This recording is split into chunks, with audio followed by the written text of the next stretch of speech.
Bonsoir chers amis, j'espère que vous allez tous bien. Je suis tombé sur des débats, des considérations, en tout cas, un échange entre plusieurs personnes et on parlerait de coach. Coach, oui, tel est coach, ben l'autre n'est pas coach, tel est un faux coach. Alors, bon, ça m'a fait rire et moi-même j'étais en train de me poser des questions, à savoir justement, mais pourquoi de plus en plus ce mot-là aujourd'hui, coach, est l'un des mots les plus utilisés sur Internet. Mais tapez juste coach et essayez de voir. Vous aurez N définitions. Alors, à mon humble avis, il est bon de s'arrêter et de comprendre, justement, serait-ce un abus de langage ou devrait-on justement comprendre pourquoi c'est devenu un phénomène, voilà, bientôt 5-10 ans. Alors, si vous êtes comme moi, vous êtes sensiblement, donc, coléré à ce qui se passe dans l'actualité. Je veux dire, quand on parle de mondialisation, quand on dit géolocalisation, quand on dit village planétaire, quand on dit 4G, quand on dit Internet, quand on dit crypto-monnaie, quand on dit NFT, vous êtes touché. Vous vous posez des questions et vous voulez comprendre qu'est-ce qui se passe et pourquoi le monde est ainsi. Comme moi, comme beaucoup de personnes, certainement, vous êtes en train de vivre le capitalisme, donc dans une certaine démocratie, et tout cela, la rapidité de ces informations, ou bien toutes ces choses que nous brassons matin, midi, soir, ont été permises, ces choses grâce à Internet, c'est la disruptive. Aujourd'hui, comme tu le sais certainement, nous sommes au niveau du Web 3. Là où on parle de la blockchain, de la puissance de la blockchain. Alors, coach. Vous savez, le coach, ou bien en tout cas le mot coach, est un anglicisme. Ça vient du mot, anciennement, ça venait du français, ça veut dire cocher, le cocher.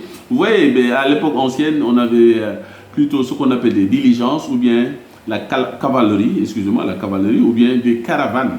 Où effectivement il y avait le cocher qui était supposé indiquer le cheval avec ses œillères, montrer le chemin, c'était le cocher.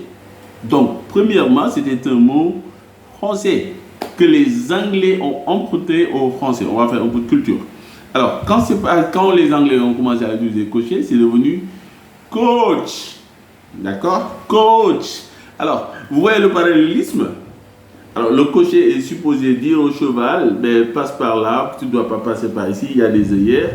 Et dans le jargon anglais, en tout cas dans l'utilisation anglaise, justement, le coach, c'est celui qui va, donc premièrement, selon la terminologie première, dans les années 80-90, accompagner, montrer aux sportifs, montrer à l'équipe, montrer justement au groupe, quelle est la stratégie, comment on devrait s'y prendre.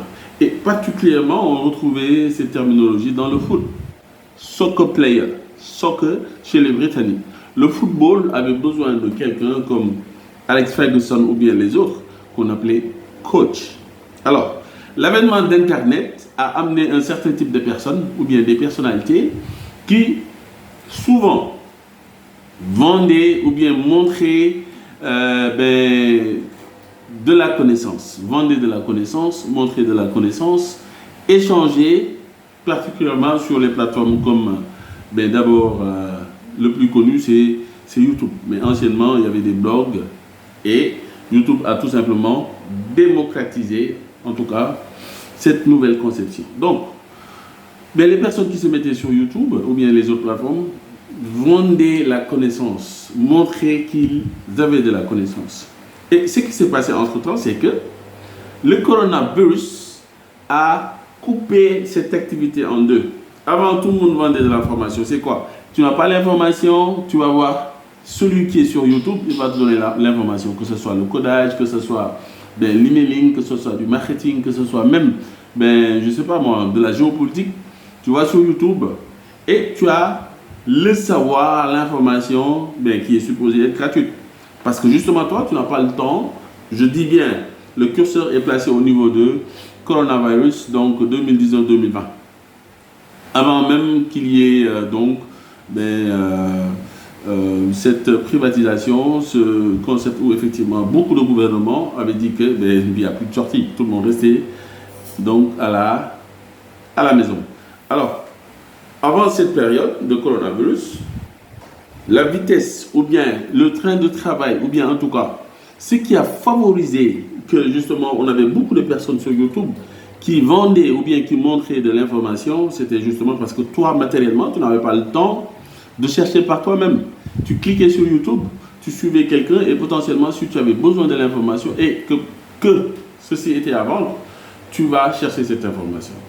Après donc le coronavirus, quand on a découvert les différents vaccins, ou bien durant, et après on va voir l'aspect après, durant le coronavirus, mais puisque tout le monde est resté à la maison, puisque on était tous obligés de rester pour ne pas, comme vous savez, se contaminer, on avait beaucoup plus de temps. C'était le télétravail, on travaillait à distance, donc tout le monde pouvait avoir accès à l'information. Et là, il y a eu un basculement. C'est-à-dire, au lieu que tu demandes l'information sur YouTube, tu as tellement de temps, tu vas creuser un sujet parce que tu as suffisamment de temps. Et donc, tu vas trouver l'information et tu te rends compte qu'effectivement, le monsieur qui te donnait l'information sur Internet, le supposé coach, d'accord, justement, il te vendait la vitesse de la recherche de l'information, il te vendait du déjà fait, d'accord. Alors, il y a eu un basculement, comme je disais tout à l'heure, mais les gens n'allaient plus acheter de l'information. Les gens, aujourd'hui, au moment où je parle, les gens achètent de la pratique. Comment faire? Je vous donne un exemple. Alors, un prof d'université qui donne un cours, disons, sur la physique théorique, ou bien la physique quantique, il aura beau être un PhD, ou bien avoir tous les diplômes du monde, il sera, en tout cas moi, je préférerais de loin quelqu'un qui pratico-pratique et sur le terrain, qui n'a aucun diplôme, mais qui a justement ce bagage pratique. D'accord? Alors, l'achat de l'information, basculement, coronavirus, on n'achète plus l'information, on achète de la pratique. D'où la nouvelle terminologie des coachs, ça veut dire un coach pratico-pratique ou bien un infoproduit ou bien en tout cas la nouvelle version de la vente d'informations en ligne. Pourquoi je t'explique cela? C'est pour que tu comprennes. Parce que quand on dit c'est un bon coach, c'est un faux coach, va savoir qu'est-ce qu'il vend, va savoir où est-ce qu'il va t'amener, va savoir est-ce qu'il y a une valeur ajoutée sur cette information. Pas plus tard qu'hier, je lui ai appris que Tai Lopez, oui, le fameux Tai Lopez que tu connais, un mec immensément riche, mais beaucoup l'ont taxé de vendeur de, passez-moi l'expression, de mauvaise formation, vendeur de merde. D'accord? Et pourtant, aux États-Unis, Tai Lopez occupe une place, mais de choix, dans le game de la vente d'infoproduits, on dit, infoprenariat, infoproduits. C'est-à-dire, c'est quelqu'un qui est reconnu pour sa compétence, qui est legit en anglais, et à qui on conférerait de très très bonnes formations, des formations de qualité. Pourtant, beaucoup disent que effectivement, ces formations sont plus ou moins au brouillon, n'étaient pas bien faites. Alors, c'est pour dire que qui est bon coach, qui n'est pas bon coach. Selon moi, le bon coach, ou bien celui qui potentiellement peut t'amener à avoir une valeur ajoutée à ce que tu es aujourd'hui, c'est celui certainement qui pourra solutionner un problème que tu as, très simplement. Alors, on dit coach, mais naturellement, on peut dire ton entraîneur. Dis-moi, est-ce que ton professeur, c'est ton coach? Quelque part, oui. Ton professeur principal pourrait être ton coach parce qu'il te donne du savoir et en même temps, il te forme. C'est un coach. Et pourtant, aujourd'hui, dans le jargon naturel, on ne dirait pas coach. On va dire, non, c'est un professeur. Un enseignant, un professeur, un éducateur, un accompagnateur, un entraîneur, ce sont tous des coachs. D'accord? Ce n'est pas uniquement des gens qui, potentiellement, pourront te vendre quelque chose à la fin. D'accord? Alors, selon moi, faux coach, vrai coach, coach certifié ou pas, là n'est pas le débat. Chacun suit celui qui peut lui amener foncièrement de l'information ou bien celui qui pourrait l'aider à trouver une solution. Je vous donne un exemple. En Afrique, particulièrement moi au Sénégal, je n'ai jamais entendu parler de coach de séduction. Ben, comme tu le sais certainement, j'ai grandi dans la banlieue dakaroise. Dans la banlieue dakaroise, on ne t'apprend pas on ne te donne pas des cours de séduction. Comment sortir avec une fille, qu'est-ce qu'il faut dire, qu'est-ce qu'il ne faut pas dire. Je l'ai appris dans le tas. Et pourtant, aujourd'hui, à travers le monde, il y a des coachs en séduction. D'accord. Quelqu'un comme moi, ou bien un Sénégalais typique lambda ayant grandi dans la banlieue, s'étant débrouillé, même si cela lui a pris du temps, verrait mal qu'il y ait des coachs en séduction. Et pourtant, à contrario, dans d'autres univers, certainement, je ne sais pas moi, au Japon, en Chine, ou bien même peut-être en Europe, en France, dans certaines contrées, peut-être à Paris, il y a des jeunes, ou bien des jeunes adultes qui auront besoin des conseils d'un coach en séduction. Va voir ce qu'il va leur apprendre. Comment on s'habille pour le premier rendez-vous, quel costume il faut mettre, quel type de parfum, qu'est-ce qu'il faut dire, qu'est-ce qu'il ne faut pas dire. Tu vas dire, un monsieur aguerri de Grand Yoff, de Pikine, de Guédiawaye, ou bien même des Parcelles Assainies, ou bien de la SICAP au Sénégal, n'a pas besoin de ces informations. D'accord. Alors, quand tu me parles de codage par contre, un jeune de Parcelles Guédiawaye, Keur Massar ou bien Malika pourrait suivre un coach en codage. Donc, c'est selon où tu te situes, c'est selon où tu peux amener une valeur ajoutée, c'est selon ce que tu proposes. Récemment, comme vous le savez certainement, tout le monde a entendu parler de la coach Amonchik.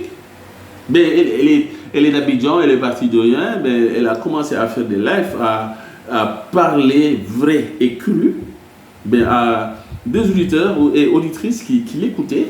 Et justement, elle a commencé à vendre ses conseils. Beaucoup au début l'ont critiqué pour sa méthode crue, sa façon de faire du rentre-dedans. Elle fait ses lives, elle répond aux questions. Mais aujourd'hui, ma foi, c'est nickel pour elle. Alors, en définitive, bon coach, mauvais coach, entraîneur, accompagnateur, c'est toi-même qui décides. Parce qu'il y en a la tonne et la quintale. Il y en a beaucoup qui sont en ligne. Tu peux ne pas avoir besoin de ces informations. Comme si tu veux gagner du temps, gagner de la vitesse, acquérir rapidement une compétence qui te manquerait, choisir quelqu'un à qui tu as confiance. Justement, quelqu'un qui, voilà longtemps que tu discutes avec lui, il t'inspire confiance, tu le connais un peu, il a l'air transparent. Et en définitive, quand tu vois les commentaires et les retours clients, tout le monde est content. D'accord? C'est ce que je voulais partager aujourd'hui avec toi. Faux coach, mauvais coach, d'où vient le mot coach? Pourquoi cette effervescence par rapport à ce qui se passe? Et je te souhaite de passer un très bon dimanche. Ciao, ciao.